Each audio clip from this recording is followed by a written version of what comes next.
Hi, welcome to No Water River. I'm Renee, and I'm especially pleased to be presenting today's guest, who is not only a wonderful poet, but also happens to be a dear friend.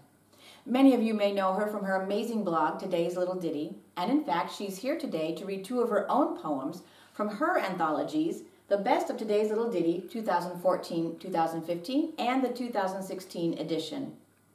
Please help me welcome one of the poetry community's best friends, Michelle Heidenrich Barnes.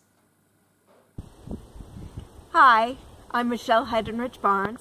I'm here at the playground today to share two poems I wrote that first appeared online at the children's poetry playground called Today's Little Ditty.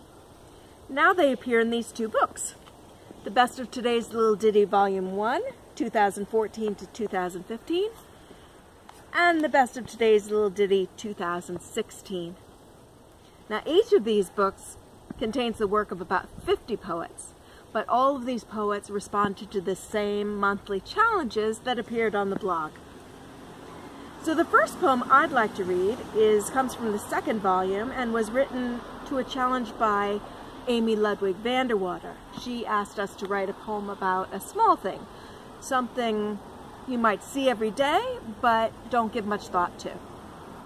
So I wrote about a cicada, and the poem is called Love Song. In the sizzle of summer, a cicada emerges from 17 years underground.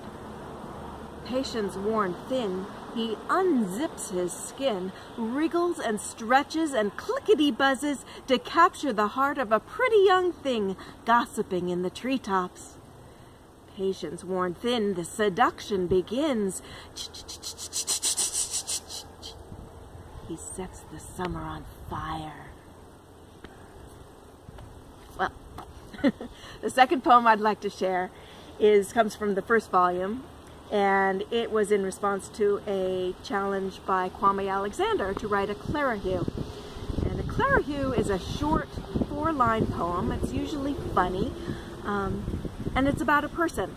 So I wrote about Amelia Earhart. It's called Lady Lindy. Amelia Earhart, aviator, lived for now instead of later.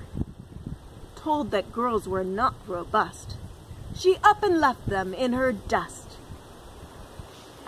And with that, it's time for me to fly. So thanks for listening, and if you like writing poetry, I hope to see you at Today's Little Ditty sometime. Bye!